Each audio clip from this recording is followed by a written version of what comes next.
Welcome to Marketplace Finds, where we show off some crazy and interesting cars for sale, judge what we think of the price, then order it in our tier list. Give me a hell yeah! From the outside, this just looks like a good old Dodge Ram Charger, known for crawling through mud, towing boats, and hauling deer, but someone decided it just didn't have enough chaos under the hood, so they dropped in a Gen 3 Viper motor and handed it a 5-speed manual like an absolute legend. That's right, underneath the hood you'll find that signature red Viper intake peeking back at you like a bad idea you can't say no to. In all honesty, you could probably swap this engine into basically anything and it would be sweet, but that red square body just makes it look great. Even the inside is surprisingly tidy as an added bonus. The seller was after $14,000. For the cool build and reasonable price, they get the Golden Approval Award, and unfortunately someone else has already snapped it up. Now here's something that proves size doesn't mean anything. A 1995 Suzuki Cappuccino, Japan's tiny, turbocharged sports car, is rear-wheel drive, convertible, and manual, all fitted into something roughly the size of a shopping cart. The Cappuccino was Suzuki's answer to the Miata. It's featherweight, agile, and powered by a 657cc turbocharged 3-cylinder engine, which may not sound like much, but with boost and a curb weight under 1600 pounds, it'll make you grin harder than most cars with 4 times the power. This one's been tastefully turned up a notch with a fresh blue paint job, a carbon roof, and even some engine mods such as a bigger intercooler and an upgraded ECU. Inside, you get a Momo steering wheel,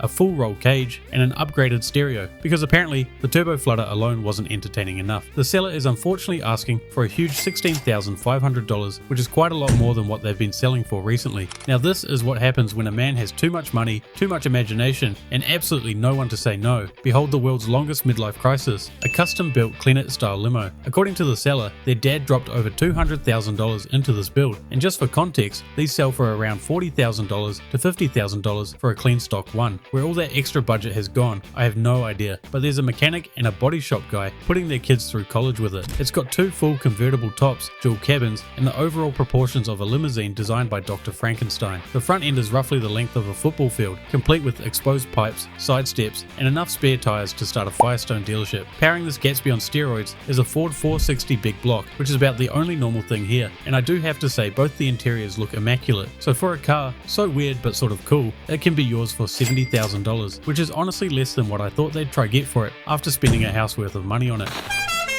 This right here is what happens when someone looked at an El Camino and said, yeah, that's cool, but what if it could climb a mountain? Introducing the 1970 Chevrolet El Camino, now riding higher than your neighbor's credit card debt on a full K20 truck frame. It's the perfect blend of street muscle and off-road lunacy, part car, part truck, and 100% bad decision turned masterpiece. From the outside, it still carries those clean Chevelle lines, but the stance? That's pure off-road pedigree. It sits high enough to need a ladder, and you can almost hear it saying, gas mileage is for quitters. The body's all classic muscle, and even the paint job looks great, just don't look inside the bed. Underneath there's also some surface rust here and there, but let's be real, that's just seasoning for the frame. For the $25,000 asking price, sure, you could buy a sensible Silverado. You could also eat plain oatmeal for dinner every night and call that living. Here is the future of transportation. According to someone in 1993 who had never met a wind gust, the Belgium City L, a 1-seater electric vehicle that looks like a hairdryer you could commute in. Built when eco-friendly meant hope you survive the trip, this thing proves that you don't need horsepower to feel fear. It's powered by a lithium-ion battery setup, good for about 45 miles per hour and 50 miles of range, assuming you're not trying to carry anything heavier than your lunch. It even has a removable green canvas roof for when you want to experience the thrill of convertibles and mosquito bites at the same time. Inside, it's as minimalist as it gets. You get a sweat-stained seat and quite possibly the most boring-looking dash and steering wheel in a vehicle. At $2,500, it's a weird mix of practical, hilarious, and terrifying. But if you've ever wanted to save the planet and look like you're driving a Fisher-Price concept car, this is your moment. I never thought I'd see a riced out Italian car, but here it is. It started life as a 2013 Fiat 500 Abarth, a 160 horsepower turbocharged pocket rocket that made driving to the grocery store feel like a rally stage through Tuscany. It's basically a cute, fiery road legal go-kart, except this one isn't just modified, it's mutilated, and I sort of get it. 99% of people probably don't know what these are, so overcompensating with insane mods is somewhat understandable, because let's be real, the eBay spec wing that's the size of a dining table probably isn't going to help it handle any better. And then there's the classic cheap plastic over fenders, and of course you've got to paint in the Falcons on the tyres too. That adds horsepower. The carbon hood is pretty funny too, considering the factory one is tiny and probably weighs 40 pounds, but at least you get those sick hood vents. Inside, you'll find NRG racing seats, a removable steering wheel, and a Joker airbrush dash and fuel cell, because nothing screams track ready like having an extra clown in the car. The rest of the interior has been stripped out and is about as Italian as microwaved spaghetti. All this track ready lunacy for $18,500, because nothing says responsible financial decision, like dropping used Corvette money on a Fiat that wants to fight God. Now here's something that could only exist on Facebook Marketplace, a 2007 Ford Fusion that's been through more body transformations than the Transformers. What started as two perfectly normal Ford Fusions was then stretched with a 6-foot extension because apparently one mid-sized sedan just wasn't enough. But the builder didn't stop there. They looked at this elongated Ford and said, you know what it needs? An airplane crash. So they went and grafted the back half of a GMC Vandura to it, and the aftermath of a Southwest Airlines emergency landing to it too. The seller calls it the GM Fusion, and it's been to all 48 lower states, plus the full Route 66 drive 15 times, which means this car has seen more of America than most of its citizens, and probably caused a few 911 calls along the way. The seller says you could restore it back to its glory days, which is an incredible sentence, because how could this car get any more glorious? They want $7,000 for what might just be the weirdest, most unique, but oddly cool vehicle we've seen in a minute. Another garage gold video, another Mitsubishi Eclipse that looks like it was pulled straight out of a 2003 body kit catalogue and then left to bake in the sun for 20 years. From the rear, it's sporting what can only be described as a super cosplay kit. Those taillights and spoiler combo could probably fool a drunk car guy at midnight. The neon green paint, black side panels, and shaved doors scream fast and the frustrated. The engine bay houses the mighty 2-litre 4-cylinder, currently not running right of course, and we only get one interior shot that reveals some chewed up door cards in grey throughout. The seller is after $3,300, which seems fair if you consider the price of body filler, primer, and shattered dreams. Get her done. As you can see, this 1995 Honda Civic has come straight out of the hold my beer and grabbed the Wildest school of engineering, because there's a supercharger proudly sticking out the hood like a metal crown. It's still rocking the J32 V6, now paired with the budget M90 supercharger, LS injectors, and an old school Apexi tuner. Basically a mechanical cocktail of parts from 4 completely different brands that were never meant to work together, yet somehow do, all spinning the same belt in glorious, chaotic harmony. The rest of the car isn't too clean either, with mismatched body panels with some bumps and bruises, but at least the seller is refreshingly honest, as it's not only lost the title, but also lost reverse gear too, meaning it's strictly a forward motion machine. For the $4,500 asking price, do I think it's worth it? Absolutely. That is until 5 minutes down the road, and it throws a rod from whatever cowboy tune it's currently got. This is just a short bonus, because we only got 4 pictures of this Ford Ranger masterpiece. As you can see, someone has gone a bit overboard on the spray cans and paint pens, including the sidewalls of the tyres, but that's nothing compared to this absolute piece of art. That's right, the tailgate proudly features what appears to be Trump and Biden sharing a questionable smoke session, painted with the same energy as a 3 AM political debate in a gas station parking lot. The whole canvas can be yours for only $600, which is surprisingly cheap. Next up, we have a 1977 Chevrolet Monte Carlo that's traded its class for clout and its restraint for rims. From a distance, it's a classic piece of American muscle. Long hood, squared off front, and chrome bumpers you could use as mirrors, but up close, it's a whole different story. The front end fades from metallic gold to deep brown, covered in Louis Vuitton logos, like someone let a hype beast loose in an auto body shop. Then there are the wheels, massive, chrome, and polished to the point you could fry an egg on them at high noon. They're so big they make the car look like it's permanently on stilts, and they probably weigh more than the original engine block. Inside, the commitment to the Louis theme continues with zero hesitation. We're talking diamond stitched tan leather, LV print seat inserts, matching steering wheel, and even Louis door panels, but is she starting to look rough? For the $10,000 asking price, this car doesn't whisper wealth, it shouts it through a megaphone that's missing batteries.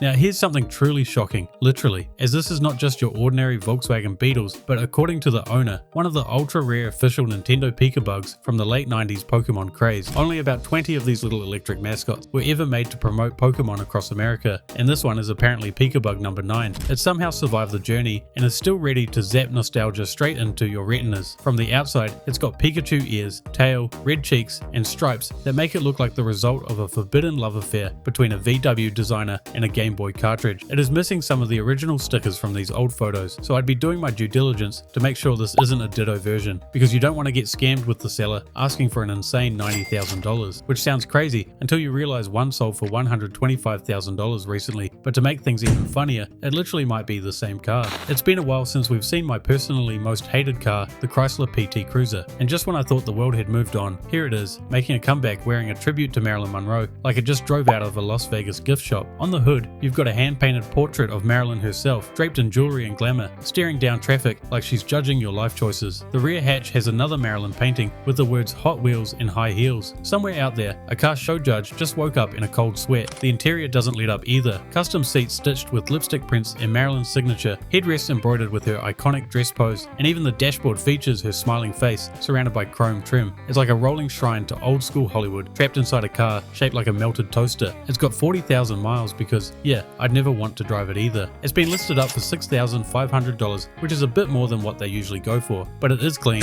and the low mileage is an added bonus. Behold, the 2016 Porsche Cayenne, now proudly wearing what looks like every color from a pack of highlighters fighting for dominance. Somewhere in Miami, an artist is calling this a masterpiece, and somewhere in Stuttgart, a Porsche engineer just woke up screaming in German. The said artist, according to the owner, has worked with Rolls-Royce and Ferrari, which is impressive because it looks more like it was wrapped by someone's nephew after 4 Red Bulls in a vision. The Cayenne used to be a symbol of understated performance. Now it looks like a luxury SUV that took a wrong turn into a graffiti competition. Inside though, it's still all Porsche, tan leather, glass roof, and that classic German layout that says I charge extra for oil changes. At $13,000, it's technically a bargain Porsche, but you'll have to explain to every valet that no, you actually did pay someone to do this on purpose. This next one is just a bonus vehicle, if I can even call it that. It's more of a creation born in a shed after 3 Red Bulls, 1 divorce, and a YouTube tutorial titled How to Weld, kinda. They called it an ATV/buggy, but it looks more like the love child of a Kia steering wheel and a farm accident. The builder proudly says it's not for kids or beginners, which is the most polite way of saying it will try to kill you. Powered by a 500cc Honda motorcycle engine hooked up to a 5-speed manual, this thing is basically a lawn chair strapped to pure chaos. It's got drink holders, cigarette lighter, headlights, and a horn, because if you're going to meet your maker, you might as well honk first. It's listed up for offers, so if you have like 2 rocks, a paperclip, and 3/4 in your pocket, you'll probably have enough to buy it. They say everything is bigger in Texas. Well, thankfully this isn't. Otherwise, it might be trying to take trips to see the Titanic. It's a 1996 Aquavision Sea Gazer, and as you can see up front, it's rocking a massive plexiglass viewing dome, basically a giant goldfish bowl flipped upside down. You sit inside it, look out at the underwater world, and pray nothing swims up and mistakes you for lunch. It's equal parts genius and insanity, and somehow it actually works. It's got dual trolling motor propulsion controlled by a joystick of all things, meaning you'll be gliding across the lake at an astonishing 3 to 4 miles per hour. That's right, blistering speed that'll make even a turtle question its life choices. The whole setup comes with an aluminum trailer, though the seller makes it very clear it's not for towing, so it's more of a glorified display stand than an actual trailer. It's listed up for $4,000, and I'm not gonna lie, it's a pretty cool build, but I have no clue what it'd be worth. Here's how the final tier list ended up. Let us know what we got right, what we got wrong, if there's anything you'd change around. Otherwise, thanks for watching, make sure to like and subscribe,